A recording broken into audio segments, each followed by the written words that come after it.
This is definitely not a comparison I was expecting to make, but here we are, DJI Pocket 2 versus Pocket 3 versus Pocket 4 versus Pocket 4P. Let's see how these cameras compare to each other in terms of like the overall image quality without doing anything in post-production. All right, let's start with some selfie vlogging shots, also to see the stabilization performance between these cameras and the tracking performance. Surprisingly, the Pocket 2 has tracking, which is not really that good, as you can see. Let me recenter the camera. Okay, and now it's focused on me again on the Pocket 2, but I feel like it's going to lose me if I'm going to move around a little bit. It's not as reliable as the as the Pocket 3, 4, and 4P. I think I'm going to disable it actually and just use the FPV gimbal mode because it is, you know, it's going to be a bit easier for you to watch.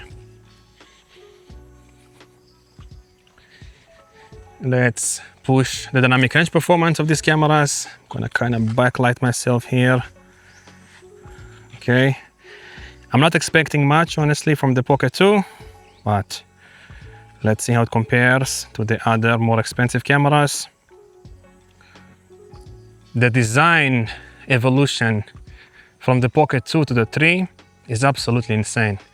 It's like an entirely different camera. It's like going 15 years in evolution in terms of like the overall features. You get like a bigger screen on the 3, bigger joystick, bigger camera, this, you know, sophisticated tracking, and also a newer menu system, which on the Pocket 2 feels so outdated. It feels like using a camera from 15 years ago. I'm not even joking. I would honestly laugh if the stabilization performance on the 2 is going to be better than on the 4 and 4P, because honestly I'm not too impressed with the stabilization performance of the 4 and 4P when doing this, basically selfie vlogging and using the tracking at the same time. I don't think it is as good on the Pocket 3. On the Pocket 3 it is pretty much rock solid. Come on, Pocket 2, you can do it, we believe in you.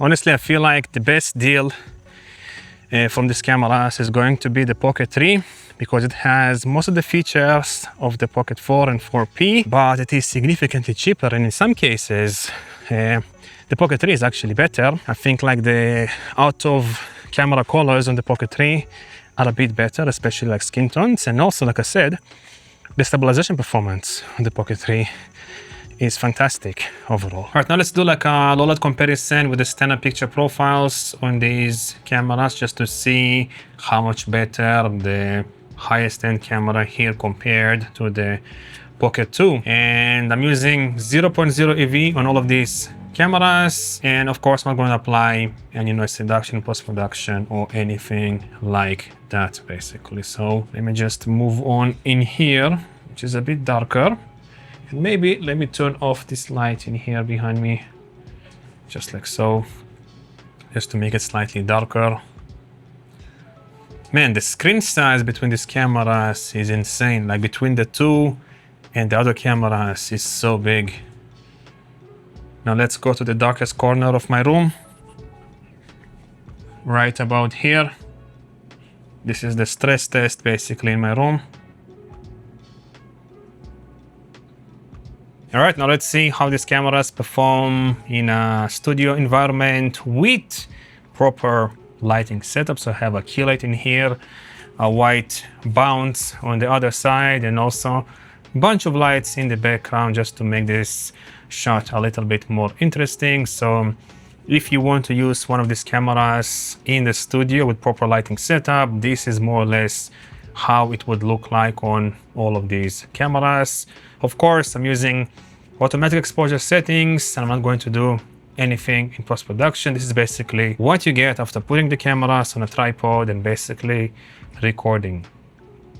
All right, and now let's do a mini comparison with the log profiles of these cameras. So D-Cinelike on the Pocket 2, D-Log M on the Pocket 3, and then D-Log on the Pocket 4, and the brand new D-Log 2 on the Pocket 4P. Obviously, D-Log 2 will look the best. It is absolutely amazing how good D-Log 2 is. I think it is actually better than S-Log 3 on my full-frame Sony ZV-E1, but just for the sake of the comparison, let's see how all of these cameras compare to each other. And I am overexposing the D-Log footage on the Pocket 4 by 1.3 stops to get cleaner shadows with less noise basically. And with the Pocket 4P, I'm actually overexposing by 2.3 stops with ISO 1600 to get, you know, the cleanest shadows possible, because otherwise it gets too noisy. Maybe even right now you'll be able to see that there is, you know, some noise in the shadows with the Pocket 4P when using ISO 1600, because with that ISO you get a lot of noise and you need to overexpose or expose to the right to make the shadows basically cleaner. But at the same time, with this ISO value, you get the widest dynamic range performance from the Pocket 4P. Pocket 2 is not responding.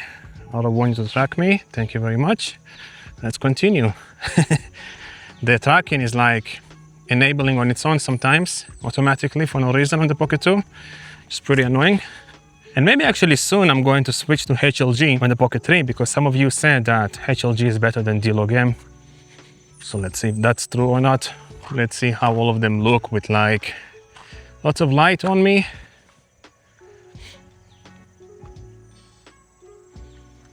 Let's make it a bit harder for the cameras to expose for me by somewhat backlighting myself. All right, and now I switched to HLG on the Pocket 3.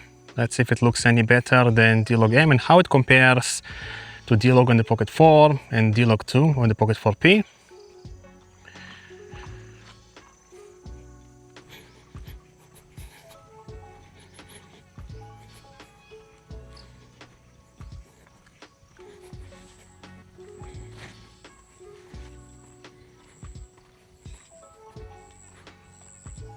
All right, and now let's do a lot of comparison with the log profiles of these cameras. I'm using D-Cinelike on the Pocket 2, D-Log M on the Pocket 3, D-Log on the Pocket 4, and then D-Log 2 on the Pocket 4P. And by the way, in terms of like exposing, I expose with 0.0 EV on the 2 and the 3, but I am overexposing by 2 stops with the Pocket 4 to keep the shadows as clean as possible.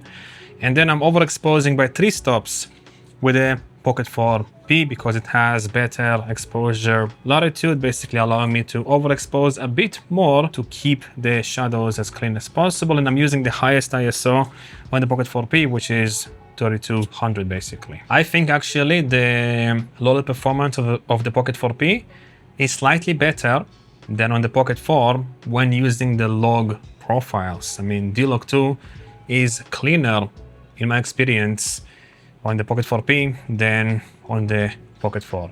I feel like the Pocket 2 is going to be the noisiest, and then either the 3 or the 4 are going to be third place or second place, and then I think the best one is going to be the Pocket 4P when shooting in log, of course. All right, and now here is a studio test for you guys with the log profiles of these cameras. So D-Cinelike on the Pocket 2, D-Log M on the Pocket 3, D-Log on the Pocket 4, and D-Log 2 on the Pocket 4P. And I am overexposing by 1.3 stops on the Pocket 4 to get slightly cleaner shadows with less noise. And I'm overexposing by 2.3 stops on the Pocket 4P, again for the same reasons basically, but I'm not going to do anything else in post-production except for like applying a lot and adjusting the exposure. I'm not going to adjust the colors, no skin tones, not white balance, because I'm also using automatic white balance with this camera. So this is basically what you get straight out of these cameras, more or less. All right, so I just finished reviewing all of the footage on my computer, and honestly, I am kind of impressed by the Pocket 2, considering how much smaller it is compared to the other cameras, and also how much older it is at the same time. I think when using this camera in daylight with like auto settings and the standard picture profile, I think it looks still usable even in 2026. Yes, the other cameras look better, but the other cameras are also significantly more expensive. So if you are on a budget, I still think the Pocket 2 is a viable option when it comes to overall image quality, even in 2026. But honestly, if I could save a little bit more, I would invest in the Pocket 3 because you get the bigger screen, you get better low light performance, you get also better tracking features. The tracking performance of the Pocket 2 is not good at all. You also get like D-Log aim, which is slightly better with more dynamic range performance, and also HLG at the same time. So I would definitely invest in this camera if I could, and